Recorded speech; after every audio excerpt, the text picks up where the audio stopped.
Aries.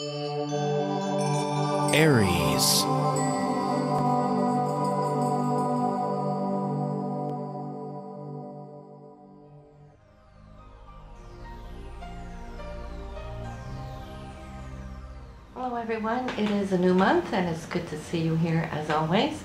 And before we start today, I would just like to thank you all for sharing. Our site is growing and I totally appreciate that, and all your comments, your feedback, your emails. Even though I may not have time to go in and respond to all of them, I do read them, so thank you for that. Now, also before we proceed, I have created a little tune which is for healing, and that in mind I have those that went down on the Malaysian jet, those who crossed over the Rainbow Bridge, and for their family members who have lost their loved ones, also the ferry boat that capsized with all those children in it. And most of us, we are mothers, you know, and as females, even for those of you who have no children, we are natural born healers. It's within our natures. And don't get me wrong, I also have a good percentage of you men too, so you're absolutely welcome to participate. But I would like to ask you to take a moment to listen to this, and while you close your eyes and allow your hearts to open and send forth that healing energy, both to those who have departed, but also to those family members who are left back, and the hurt that they're feeling. So I thought I'd do this month. You'll find a button so you can just click through, listen, and then come back, and we shall see what's up for you here now this month.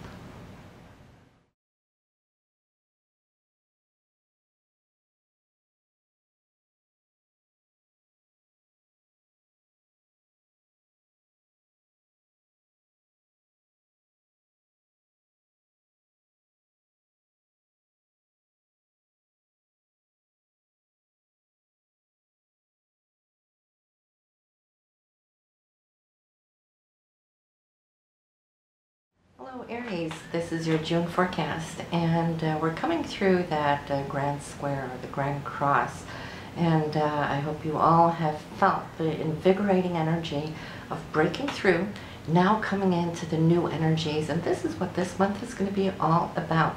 It's been a workout here for a few months with all the retrogrades that we had that slowed us down, and then we were tested, we were squeezed between a rock and a hard place.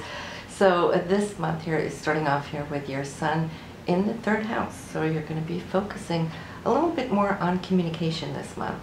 Also, perhaps some short distance travel might come up for you.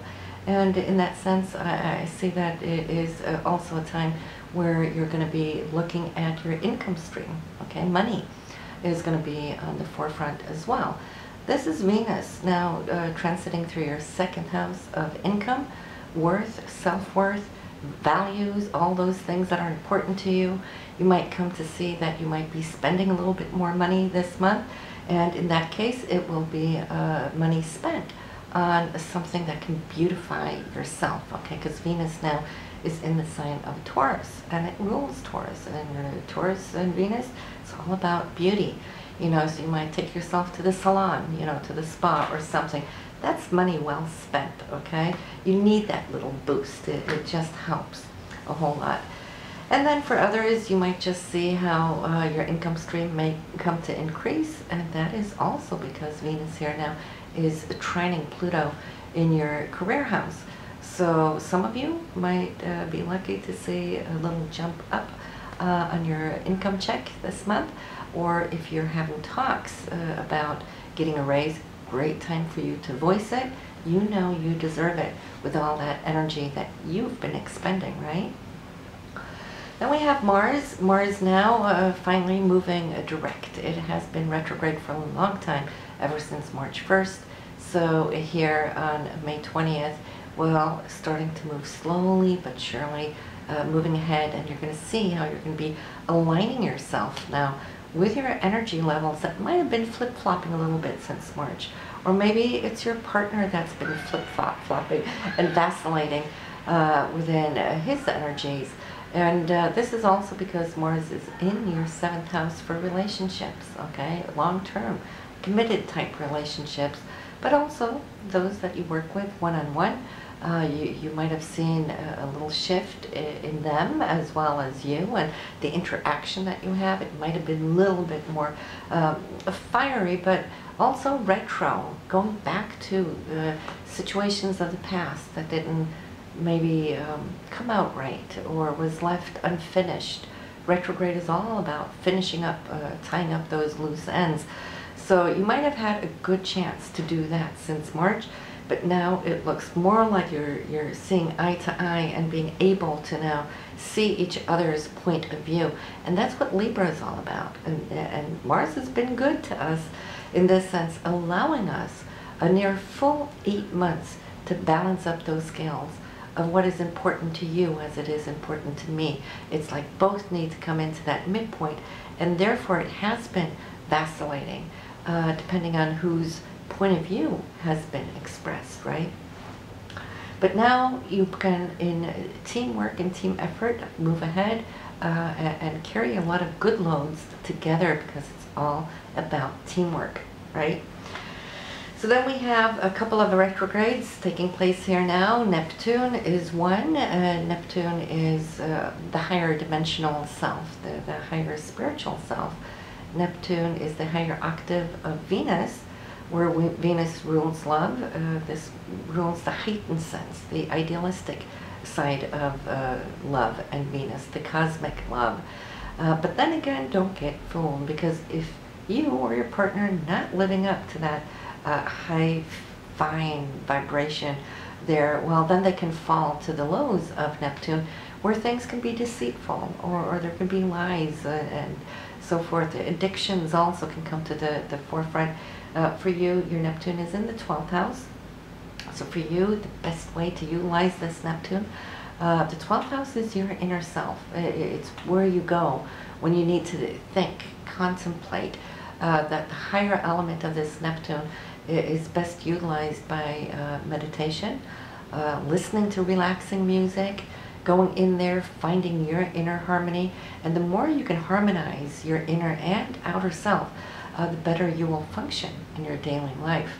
Now, being an Arian, you know, you like workout and fitness and all that. That's good for the body, the physical body.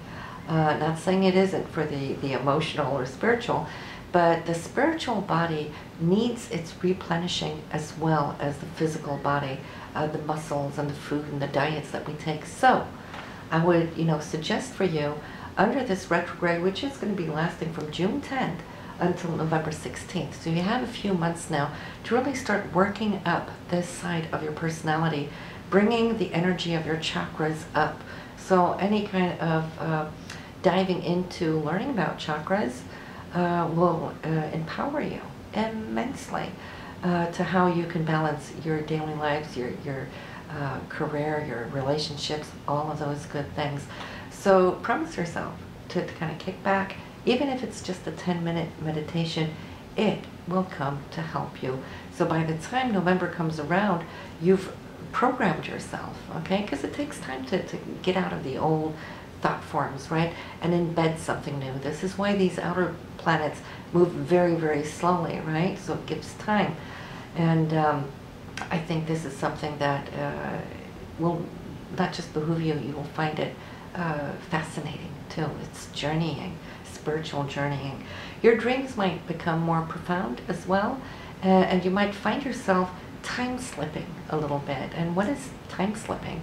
Well, we have that linear timeline, past, present, future, right? And normally when the planets are direct, we're in the now, projecting ourselves into the future. That is what direct planets do. But when we have retrogrades, then we're trying to move ahead, whereas our consciousness might be backflashing to the past. Memories may arise, situations from childhood, your teenage days, old loved ones may surface back again, especially where you have those romantic feelings.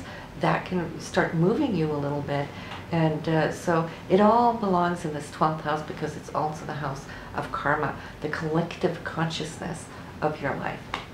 So that's where Neptune is. Then we also have Pluto, which is currently retrograde, has been going retrograde from April 13th. And this is in your career house, so you might feel there too that you might have opportunities from the past coming back into the now. It's not always good to start new things, you know, when we have a retrograde, especially in your career house, but it's okay to look at opportunities of the past. Sometimes we move along in our in the power of now and into the future too quickly, that opportunities may knock on the door, but we're too busy focusing over here, right? So you might want to backtrack, look over your shoulder, look into the past, what, you know, came around that could still be viable to you. And it's okay to accept those new things into your career. Actually a great time, because many of you now will find a lot of transformation going on in your careers, all right? Pluto's trying to transform you. And what is transformation if it's not the caterpillar leaving the old? So meaning a lot of you are going to be seeing yourselves moving into new areas, reinventing yourself, new doors opening up, and you will have Pluto here with you until September 23rd. Okay, so monitor your thoughts in the career field and see what that can bring you. Then we have the new moon this month, time for putting down one's intentions and so forth, and that will be here on the 27th this month. And for you, Aries, it's going to be in the 4th house. Home, family, where you live, how you live, all of those things. It also rules your past, okay? So if there's things in your past that you would like to work on, or where you want to put in a new intention, maybe you've had some thoughts and ideas in the past, well, this would be the time to actually embed it, especially if it has to do with your family and where you live. So, okay, let's start to see where things are moving around here. We also have Mercury retrograde, okay, coming up. And retrograde here for this month is starting June 7th, and it will be retrograde all the way to July 1st. So basically the full month here after the 7th. And as always, when we have a Mercury retrograde, that's when we've moved backwards in thoughts, all right, in communication. It's never a good time to buy new things. You might buy faulty items that you just have to turn around, go and deliver, get your money back, or exchange. And your Mercury is going to be in between the 4th and the 3rd house.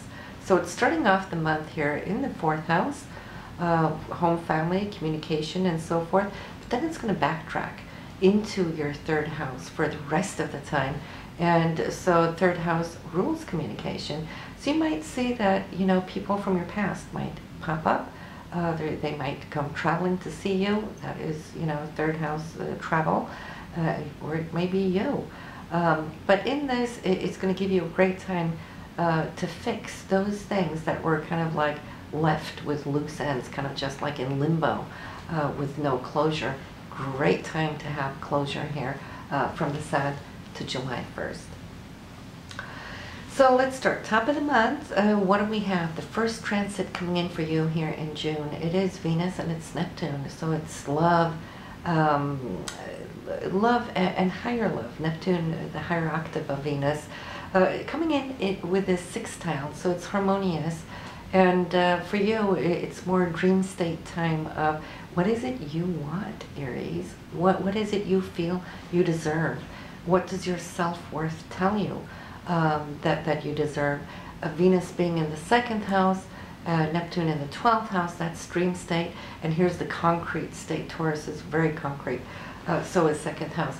So it's more like taking your dreams from that 12th house, embedding, infusing into Venus right here. It's a great day to express your needs to your partner. And remember though, you know, your partner isn't telepathic, at least not most of them aren't, right? So if you're not putting it out there, how would they know what it is you wish or desire? And I'm sure that most of them will be very happy to make you happy, because then it comes back on them too. So be good about now expressing what it is you truly desire. You might just end up getting a surprise there on the 6th. 2 days later, we got the Sun coming into a sextile with Uranus, which is the planet of the unexpected surprises always. And Your Uranus is in the first house and the Sun is in the third house. So that's all about you. That's the first house, and then the third house, communication. So you might get something coming back to you directly on you and your personality being shared, but in a surprising way. That's the 6th. The 7th, Mercury turns retrograde. It will go out of Cancer, the sign of Cancer, 4th house for you, ingress back into Gemini. And Gemini, of course, is the sign of communication, big time. For you, it's going to be a triple whammy. And why? Well, it's in the sign of Gemini, ruled by Mercury. Mercury is in this house, that's a double whammy. And then the third house is also ruled by Gemini. So you got like 3 communication systems going on. So I bet that a lot of you will come to see that this month is all about that, okay? It's the most potent thing in your chart for now. Then we have, on the 8th, Venus and Pluto trine. Venus is love, Pluto is transformation, it's all that intensity, it's sensual, it's sexual. Great time here to share some time with your loved one and really go deep, okay? Pluto is so healing in that sense. It will take you to all of those sub-levels within yourself where you can share with no guards, okay? It's absolutely open, raw emotions where Venus can come in, so there's a lot of healing that can take place for you on the 8th. On the 9th, we have Neptune going retrograde, and for you, that is going to be in your 12th house, as we spoke about, all right? So then you know that it's going to be activating backwards. On the 12th, Venus and Saturn are going to be a little bit at odds. They're in opposition here. Venus is going to want to say, this is what I want, this is what I need, this is what hasn't been happening that really needs to be shored up or taken care of. And then your Saturn is saying, well, you know, I really want to ground this end of the stick, right? Saturn is in your 8th house for money that you have, hold, or share with your partner or investment companies, or it's banks. Maybe it's a time to look at your loans, maybe to see if you can consolidate something that will, you know, improve things or pay off some old debts. That will also improve and lighten things, you know, on the journey forward. So something financial here on the 12th for you. On the 14th, well, then there is a little bit of a situation. Now, this could be you. It could also be those around you that might act a little impulsively, maybe a little too fiery, not thinking or, you know, before acting or speaking. Mars and Pluto square. So we have dynamite and we got nuclear, and they're really butting heads this day. So for you, you know, just monitor yourself so you don't come across too blunt, because words can never be taken back, right? You can think what you want, but not everything needs to be shared. Mars is your ruler, though, so you're aware of your Marsiness, so that's good. But then again here, it might come from somebody outside of you, and in that case, it could be somebody in the work field. It could be a coworker, it could be a boss that might be a little edgy. Mars in the 7th house, Pluto in that 10th house might just like that. But even this shall pass. So knowledge is one thing. Wisdom is to know how to use that knowledge. So lay low, unless it's really something that you need to confront. You know, if there's been an injustice, maybe you need to speak up, and then thank God you got these energies that will help you to do so. Then we have Venus and Jupiter here. This is the 18th. Venus, love, money, and all those things here now with a sextile to Jupiter. That's abundance. So this is a great day to, if you're going to purchase something, you'll find great buys. You know, it would be a great day to give or receive gifts. Maybe the universe is going to bestow upon you some gifts. And anything that you're going to be purchasing for the home is amplified at this time, since Jupiter there is in the 4th house. Maybe you're even thinking about renewing, upgrading, or purchasing new property. Fantastic day to buy, put a bid, or even close on it. Even though remember, we got Mercury retrograde, right? So we want to be careful with signing, but some signings can't be avoided. So if you're still having to go through with things, well, then at least you have Venus and Jupiter on your side, okay? And then we have the Sun and Mercury here at conjunct on the 20th. This is going to be in your 3rd house here for communication. Big day to have the deeper talks that you can cut through. And it will be assisted here in this very same area when Venus moves out of your 2nd house, where you've been crunching numbers, overlooking, you know, your income and so forth. It's going to move into this area where communication is going to flow freely. It's going to be talk, talk, talk, talk here for the rest of this month and way into July here. 25th, everybody, we have Mars and Uranus. They're in opposition, so there might be a need for some swift decisions, some swift action. Just a little cautious that you don't act too quickly without thinking. Sometimes the impulsiveness of these two can have us act or say with things that we can regret in the aftermath. You know, now if somebody around you is too quick to make a decision that you were unaware of, say somebody's going to split up with you on that day, and you know, try to see it for that might have been a moment of impulsiveness, not necessarily something that is going to mean the end forever. It's like, you know, you want to climb back on board there and talk it out, and thank God now Venus is in that 3rd house, so those communications should go well. But it is a little bit of a tricky day, and you can add a day on either side, you know, where this aspect is direct. So yeah, you'll know what it is when you get there. But then we have Venus. It's kiss and makeup time by the 29th. So if anything of that nature happened to you, Aries, just watch it. It will be 4 days max. And if your relationships are definitely still meant to be, it is a beautiful, beautiful romantic day. And for those of you who are single, great time to meet somebody new, in fact. So this is pretty much what we have here. I just want to end it here on a note with a full moon, which is going to be on the 13th. So this is a day of harvest where things can all come together for you, and it's in your 9th house. So you might make plans for a longer trip on this day, or maybe you're already out there traveling and having a fantastic journey. This is the house of journey, whether it is physically or you go in and you have some higher inner spiritual journeys, meditations. Fantastic day for that. So listen, as always, great to talk to you. Do listen to your moon and rising sign, and I'll see you guys next month. Bye now.